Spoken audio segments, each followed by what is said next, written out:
Masechet Nazir, traité Nazir, Daf Memhe, feuille numéro 45, tout en haut de la page. Après, il poursuit en disant Mirde Sha'are Nikanor, Chakayamin, Sha'are Levia. Puisque voilà que les portes de Nicanor, qui étaient les portes d'entrée au parvis du temple, devant lesquelles se trouvait l'homme qui devait se purifier en apportant ses sacrifices. Où est-ce qu'il se trouvait donc? Aux portes des Lévites. Vatania, il y a une braïta qui dit tu es maître, mutali kanes memachane levia. Celui qui est impur par un mort a le droit d'entrer dans le campement des Lévites. Velotame met bilvat, pas seulement celui qui est impur par un mort, et la filomet atzmo, mais même le mort lui-même, chez Neymar, comme il est dit dans l'Exode, vaikar Moshe atzmo Joseph et Moïse a pris les ossements de Joseph avec lui. Maya imo, qu'est-ce que ça veut dire avec lui? Imo memchitzato, avec lui dans son domaine à lui. Imo memachane levia, avec lui dans le campement du Lévite. Donc il n'y a pas lieu d'expliquer que l'abstème qui était devenu impur ne pourrait apporter le sacrifice que le 8e jour, puisqu'il pouvait très bien l'apporter avant et qu'on l'offre le 8e. Et là, Marbaye, c'est pourquoi Abaye dit Voulium chez Zav Lav que Zav Dami. En réalité, celui qui avait eu écoulement de gonorrhée et qui s'est trempé au 7e jour dans le bassin rituel et la nuit n'est pas encore tombée, il n'a pas les mêmes règles que celui qui a l'impureté d'origine de l'écoulement de gonorrhée. Et il peut donc lui rentrer dans le campement des Lévites, va filoachi, mais cependant, s'il a eu 3 écoulements de gonorrhée, là, il lui manque encore à apporter le sacrifice, l'oraïl. Dans ce cas-là, il ne peut pas entrer dans le camp des Lévites. Et d'où apprend-on cela? Parce que voilà que lorsqu'il apporte le sacrifice, il se trouve dans le campement des Lévites. Alors pourquoi appelle-t-on ça la tente d'assignation, qui elle se trouve dans le parvis du temple? Les mêmes races, c'est pour t'apprendre. Que de la même manière que celui qui n'a pas encore offert les sacrifices pour la fin de sa purification ne peut pas entrer dans le parvis du temple, donc jusqu'à la tente d'assignation. Également dans le campement des Lévites, celui-ci à qui il manque encore d'apporter les sacrifices, si la nuit n'est pas encore tombée après qu'il se soit immergé au bassin rituel, il ne pourra pas y entrer dans le camp des Lévites. Veratam minalan, et là-bas concernant celui qui n'a pas encore apporté le sacrifice, d'où sait-on qu'il ne peut pas entrer dans le parvis du temple? Tania, parce qu'il y a une braïta qui dit, c'est écrit dans les nombres, Tameyye, il sera impur, et donc il ne pourra pas entrer dans le parvis du temple. Les rabot voulium, c'est pour inclure celui qui s'est immergé, mais la nuit n'est pas encore tombée. Od tumatobo. Et le verset poursuit en disant, il a encore son impureté sur lui. Les rabot rosakapara, ça c'est pour inclure celui à qui il manque encore pour sa purification d'apporter le sacrifice. Et celui-là non plus ne peut pas entrer dans le parvis du temple. Matitin, Mishnah. Comment se passe le rasage de l'abstème quand il a terminé sa période d'abstinence alors qu'il est pur? Ayam evigimel behemot, il doit apporter 3 bêtes, hatat, ola ou shlamim, une pour l'expiatoire, une pour l'holocauste et une pour le pacificatoire. Et on fait l'abattage rituel du pacificatoire, et il se rasera lorsque le sacrifice aura été offert, c'est-à-dire que le sang aura été aspergé de ce sacrifice pacificatoire. Divrei Rabbi Yehuda, c'est Rabbi Yehuda. Rabbi Elazar Omer, Rabbi Elazar dit Lo ya megaleh ela ala chatat. Il ne se rasait que lorsqu'on avait offert, que le sang avait été aspergé de l'expiatoire. Shachatat kodemet bechol makom, puisque c'est l'expiatoire qui est le premier partout. Par contre, d'après tout le monde, si il s'est rasé lorsqu'il avait asperger le sang d'un de ces 3 sacrifices, il sera quitte. Rabban Shimon Gamliel Omer, Evigim le Behemot de l'Opiresh. Rabban Shimon Gamliel a dit, si il a amené 3 bêtes qu'il avait consacrées pour la fin de sa période d'abstinence, et il n'avait pas explicité laquelle serait pour quel sacrifice, Arouya le Khatat, Tikarev Khatat. La bête qui est valable pour l'expiatoire sera offerte en expiatoire. L'Erola, celle qui est valable pour l'Holocauste, Tikarev Rola, sera offerte en Holocauste. L'Ishlamim, Tikarev Shlamim, celle qui était valable pour le pacificatoire sera offerte en pacificatoire. Gemara. Tanou Rabbanan, nos sages enseignent dans une Braïta, c'est écrit dans les nombres Vegilach Anazir Petach Oel Moed Vegomer, et l'abstème se rasera à la porte de la tente d'assignation, etc. Puis Shlamim a ketouvé la mer. C'est venu nous dire qu'il se rase lorsque on a offert le pacificatoire, chez Néma, puisqu'il est dit concernant le pacificatoire dans le Lévitique, et il sera abattu rituellement à la porte de la tente d'assignation.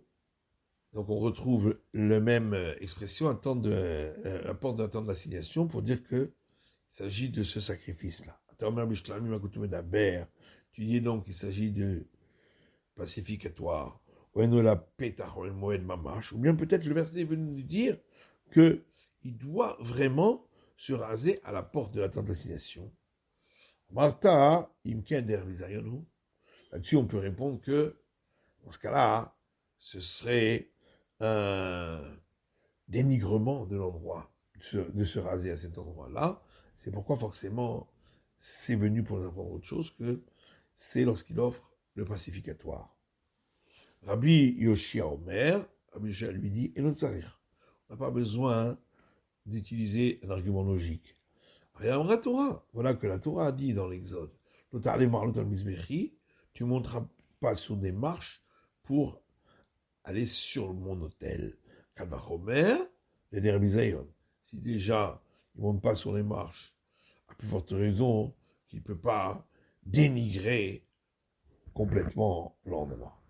Rabbi Yitzhak Omer, Rabbi Yitzhak dit on n'a pas besoin de ces explications. Rabbi Omer, voilà qu'il est dit dans les nombres. Le lakar est Searosh Nizro. Il prendra les poils de la tête de sa période d'abstème, Benatan dans la Hesh, et il les mettra sur le feu, Vegomer, etc., qui est sous le chaudron où on cuit le pacificatoire. Pourquoi on a dit et il prendra? Il faut qu'il n'y ait rien d'autre après avoir pris les cheveux que les mettre sous le feu. Et donc, on exclut notre cas à nous, où si il se rasait à la porte de la tente d'assignation, or il cuit dans le parvis des femmes. Donc, entre prendre et mettre sur le feu, il faut aussi qu'il amène. Donc, forcément, c'est pas de cela que le verset parle. Cadabré, certains disent Rabbi Yitzhak Omer, Rabbi Yitzhak dit Bishlayim HaKutum Menaber, le verset parle du pacificatoire. Tomer Bishlayim HaKutum Menaber. Tu dis qu'il s'agit du pacificatoire, Noël Petach El Moed Mamash, ou peut-être le verset veut dire qu'on doit se raser à la porte même de la tente d'assignation. Pourquoi le verset dit et il prendra les poils de la tête de sa période d'abstinence, comme Shayam Mevachel, Shamayam Megalère, pour nous dire que à l'endroit où on cuisait le pacificatoire, c'est là qu'il se rasait. Abachanan Omer, Shum Rabbi Eliezer, Abachanan Dinon Rabbi Eliezer, Vigilach Hanazir Petachol Moed, et l'abstème se rasera à la porte de la tente d'assignation, dit le verset, pour nous apprendre. Kozman Sheyen Petach, Oel Moed Patouar et no Megalère. Tant que la porte de la tente d'assignation n'est pas ouverte, il ne se rasera pas, or elle s'ouvre à l'aube, et on la referme à la tombée de la nuit. Rabbi Shimon Shezouri Omer, Rabbi Shimon Shezouri dit, c'est écrit que l'abstème se rasera à la porte de la tente d'assignation, et l'on hésira. Donc, pas une femme abstème. Shema Edgarou Bapiché Keuna, de peur que lorsque elle découvre sa chevelure pour la raser, cela provoque des mauvaises pensées chez les jeunes prêtres. Alors, on lui a dit, maintenant d'après toi, tu aurais une contre-preuve de la femme qui a été suspectée d'adultère d'Ertiva, puisqu'il est écrit à son sujet dans les nombres, Hachem, et il la mettra debout devant l'Éternel. Donc, c'est bien devant la porte de la destination. Bien que on lui dévoile ses cheveux, malgré tout, on ne craint pas que les jeunes prêtres aient de mauvaises pensées. Amar la haine, alors il aura dit, Zoukochel et Pokeset. La femme qui vient pour terminer sa période d'abstinence, elle se farde et elle se met du fond de teint. C'est pourquoi elle risque d'attirer l'attention des jeunes prêtres. Par contre, la femme qui a été suspectée d'adultère, elle ne se farde pas, elle ne se met pas de fond de teint. Petite illustration suivante, elle notait sa roche, qui prenait les poils de la tête de sa période d'abstinence, et il est lancé sous le chaudron dans lequel cuisait le pacificatoire. Une guilabina, ici il s'est rasé à l'extérieur du temple. Il ne jetait pas les cheveux sous la casserole. Ça, c'est seulement pour lorsqu'on se rase alors qu'on est pur, en fin de période d'abstinence. Si on se rase parce qu'on est devenu impur par un mort, dans ce cas-là, on ne jette pas les cheveux sous la marmite. Rabbi Meir, Omer, Rabbi Meir dit à Kol Meshalchim Tachatadoud, tous jettent leurs cheveux sous la marmite, sauf celui qui est devenu impur par un mort et qui est à l'extérieur de Jérusalem, dans des villes Gemara. On a donc dit dans le Mishnah qu'il prendra les cheveux de la tête de sa période d'abstinence. Et nos sages ont enseigné dans une braïta.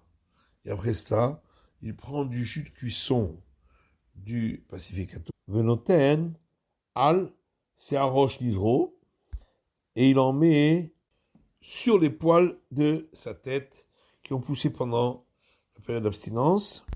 Et il lance les cheveux sous la marmite du pacificatoire. Et s'il a lancé les cheveux sous la marmite d'expiatoire ou du délictif, il est quitte. La Gemara demande à Hacham ben Nazir Tahor Miika, est-ce qu'il y a un sacrifice délictif pour l'abstème qui termine sa période en étant pur? Amarava Rikamar. Rava dit, voilà ce que la Braïta a voulu dire. Et Nazir Tamé Meshalatachatadou chez Hacham, si c'était un abstème impur et qu'il a jeté ses cheveux sous la marmite du délictif, Yatsa, il sera quitte. Et d'où sait-on qu'on doit mettre du jus de la cuisson dans les cheveux? Rava dit Amakra, parce que le verset dit dans les nombres qui est sous le sacrifice du pacificatoire. Pourquoi on dit qui est dessous? Pour dire Misifro et Tartav, que du sacrifice doit se trouver en dessous. Donc c'est le jus. Et on a dit que si là on a lancé les cheveux sous la marmite de l'expiatoire, il est Kidmaïtama. Pourquoi donc? Amakra, parce que le verset dit Zevach, les rabot et tachatat v'hacham. Étant donné qu'il est écrit le sacrifice de pacificatoire, c'est pour inclure également l'expiatoire et le délictif. Va affecter Aizevar Merotev. Ah, mais pourtant, on a utilisé ce terme sacrifice pour dire qu'on doit mettre du jus. Alors à ce moment-là, le verset aurait pu dire directement du jus de cuisson de pacificatoire. Maïzeva, pourquoi il a parlé de sacrifice? Donc, on en déduit que le verset vient inclure l'expiatoire et le délictif. Peut-être que tout le verset n'est venu que pour cela, pour dire que si on a mis sous l'expiatoire ou le délictif, c'est valable. À ce moment-là, le verset aurait pu dire pacificatoire et sacrifice. Pourquoi on a dit le sacrifice du pacificatoire? Je m'en tarté, c'est bien pour apprendre ces deux enseignements. Tanou Rabanan, nos sages enseignants de Braïta. Akol ayou, Meshalchim, Tachatadoud. Tout le monde jetait ses cheveux sous la marmite, sauf l'impur, donc l'abstème impur, qui s'est rasé en dehors de Jérusalem, chez Saron Nikbar, parce que ses cheveux doivent être enterrés. Divrei Rabbi Meir, ça c'est la vie de Rabbi Meir. Rabbi Dormer, Rabbi Nadi, Théorim, Kan Vekan et Meshalchim. S'ils étaient purs, qu'ils soient dans Jérusalem ou à l'extérieur, ils jetaient les cheveux sous la marmite Temehim, et lorsqu'ils étaient impurs, Kan Vekan Loayou Meshalchim, et dans un cas comme dans l'autre, ils ne jetaient pas leurs cheveux sous la marmite.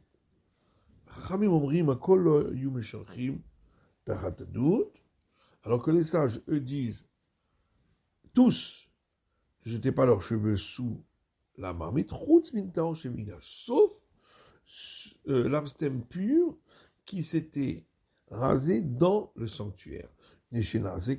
Parce que ça a été fait selon la règle. Mishnah suivante, il cuisait le pacificatoire au sholkan, ou bien il les faisait mijoter longtemps.